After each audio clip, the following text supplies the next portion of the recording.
Historias de vida. Análisis a la entrevista de Yud Díaz, mi tía paterna. Mi tía nació en 1977 en Chinacota, norte de Santander, un pueblo pequeño de este departamento. Ella creció siendo criada solo por mi abuela, donde desde pequeña se le inculcó la religión católica. Ella no tuvo contacto con su padre, pues las abandonó desde que era muy pequeña. Ella cuenta que para ella la religión fue una parte importante, llegando al caso de que incluso cuando estuvo muy enferma, aún así asistió a la confirmación, pues era un evento muy importante para su familia. Mi tía empezó a estudiar desde antes de entrar al colegio, pues mi abuela le enseñaba desde casa. Mi abuela siempre le dio mucha importancia a los estudios, por lo tanto la apoyó financieramente con su negocio modistería. Mi tía cuenta que nunca sufrió violencia física, sin embargo, me dijo que tuvo que hacer muchos sacrificios en su juventud, adolescencia y niñez, pues tuvo que cuidar a sus hermanos menores desde temprana edad. Debido a su amor al estudio, ella se graduó del bachillerato con honores y fue la primera de la familia en entrar a educación superior y terminar un pregrado. Además, fue la primera en estudiar fuera del pueblo. Aunque a mi tía le apasionaba la medicina, se guió del ideal de su familia de hacer trabajos prácticos y útiles para la sociedad. De hecho, como expresa actualmente, está muy contenta de que las nuevas generaciones puedan estudiar cosas como deporte o ciencias, pues en su época eran carreras ignoradas e incluso despreciadas. Ya en su juventud, mi tía empezó a ver patrones de violencia y opresión que mi familia había vivido anteriormente, especialmente las familiares mujeres.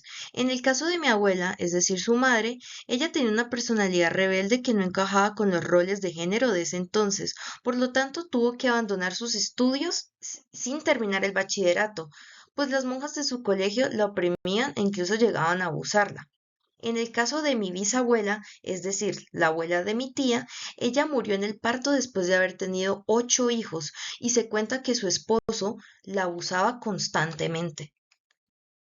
En la actualidad, mi tía tiene pensamientos e ideales diferentes a los que tradicionalmente vio en su niñez. Por ejemplo, no es de la religión católica, sino que vive su religiosidad y su espiritualidad en base a los ideales del budismo y del panteísmo. Además, es soltera y sin hijos por decisión propia, pues dijo que al ver toda la violencia que pasaron sus familiares mujeres por parte de sus esposos y padres, decidió vivir una vida tranquila. Además, aunque no se arrepiente de estudiar medicina, dice que tal vez tenía vocación para otras artes, pero por los estándares de la época, ella no los expresó de la manera en la que le gustaría.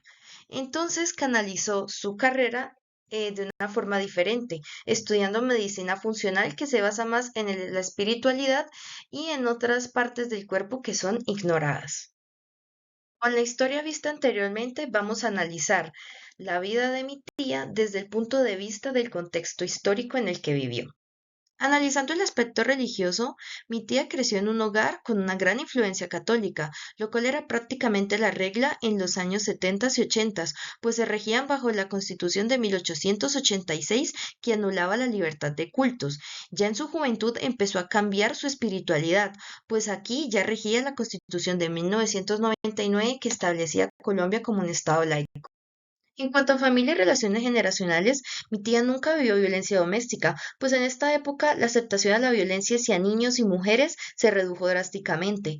Además, tuvo que cuidar a sus hermanos. Esto era bien visto, pues la crianza de los niños se dejaba a las mujeres. Además, mi tía decidió casarse y no tener hijos, siendo la primera generación de mujeres que bajó la tasa de natalidad drásticamente. Por el lado de mi abuela, abandonó el bachillerato por la opresión de las monjas, lo cual tiene sentido, pues los colegios y universidades eran vigilados por la iglesia.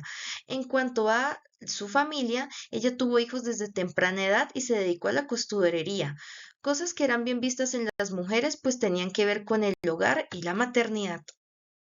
En cuanto a la educación, mi tía rompió estándares, pues fue la primera de la familia en conseguir un pregrado universitario. Y a pesar de que en los años 90 la población de hombres y mujeres en educación superior fueron iguales, aún así era muy extraño ver a una mujer en medicina, pues era una carrera principalmente considerada para hombres. Analizando lo que ya habíamos hablado anteriormente, la religiosidad en Colombia en la actualidad ha cambiado drásticamente, Pues aunque aún se practican costumbres tradicionales, ahora hay gran diversidad de cultos. Aún así, hay algunos casos en los que se puede llegar al adoctrinamiento y a la violencia doméstica. En el caso de las relaciones generacionales, los jóvenes de hoy en día, al tener mayor acceso a la educación, son más conscientes de lo que ocurre en sus casas, pues están abiertos a una mayor diversidad social y cultural que los abre a nuevas perspectivas. Es por esto que yo considero que la educación en Colombia es tan importante, pues nos abre diferentes perspectivas acerca de la religión y nuestras familias.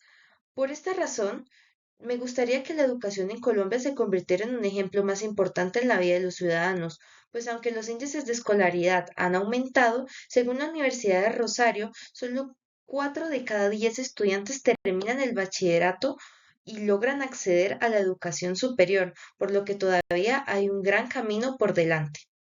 Gracias por su atención a la presentación.